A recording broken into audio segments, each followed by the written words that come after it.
La famille Creusevaux est une famille d'amateurs d'art. Le grand-père était un des grands relieurs des années 30, très connu de toute l'avant-garde. Après la Seconde Guerre mondiale, il décide d'abandonner la reliure pour se consacrer à la création d'une galerie d'art contemporain qui présente à l'époque les grands maîtres de l'art moderne et même quelques tableaux impressionnistes comme Degas, mais des sculptures comme de Brancusi, des tableaux de Picasso, de Rouault. Et donc cette première galerie évolue progressivement vraiment vers l'art contemporain, avec la rencontre d'Henri Creusevaux avec certains artistes avec lesquels il se lie. On peut citer Max Ernst pour la peinture, Wilfredo Lamm, mais aussi Roberto Matta. Et très vite, il s'oriente vers la sculpture, qui est vraiment la révélation d'Henri Creusevaux. Ce lien fort avec les artistes est poursuivi après la mort d'Henri Creusevaux par sa fille, avec qui il avait une relation très, très liée. Ils travaillaient déjà ensemble.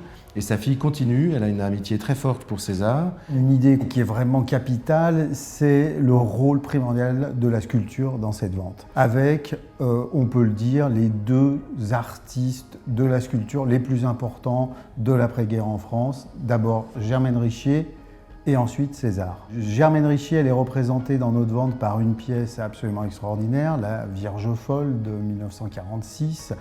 Donc une édition en bronze tirée par Sus Frères. Cette sculpture, elle est assez connue dans l'imaginaire collectif parce qu'elle fait partie des 4 sculptures qui sont présentées en permanence sur l'esplanade du musée d'Antibes, avec la feuille, la forêt et le grain.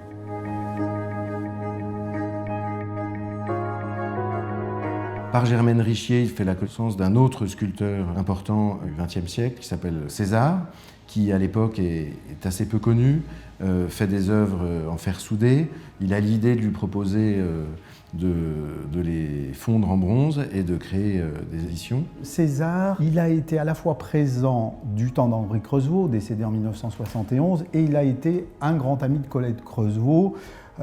Colette Creusevaux qui a réalisé la fameuse exposition Tête-à-tête en 1973, qui est peut-être l'exposition de César la plus médiatique de toute son histoire. Les hasards du calendrier font que le 1er janvier 2021, ça sera le centenaire de sa naissance, donc je trouve d'autant plus heureux qu'on puisse, à notre manière, lui rendre cette espèce d'hommage, étant donné que les pièces que l'on va présenter dans notre vente illustrent pratiquement toutes les facettes du travail de sculpteur de César. On commence par 3 fers soudés originaux, le corbeau de 1955, la poule pan de 1956 et l'échassier de 1959, qui sont donc 3 pièces uniques de la plus grande rareté. On montre aussi un exemplaire du pouce dans une taille de 90 cm, une édition en bronze de 1966. On montrera également plusieurs pièces de la série des masques, de la fameuse exposition Tête-à-tête de 1973. Donc vous le voyez, un éventail extrêmement large et à notre manière, c'est aussi un hommage évidemment à la famille Creusevaux et à César, immense sculpteur. Alors, Niki de Saint-Phal, il y a un aspect des choses qui est tout à fait séduisant dans l'aventure de Colette Creusevaux en tant que galeriste.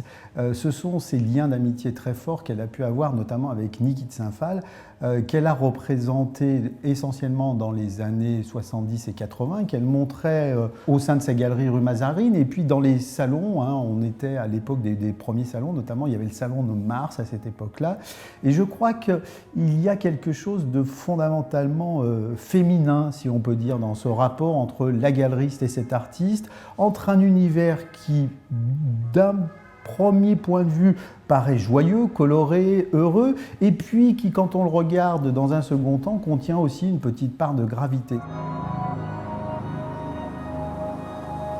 On sent chez les Creusevaux une amitié, une proximité, un vrai intérêt pour les artistes avec lesquels ils évoluent, avec lesquels ils ont des relations durables et profondes.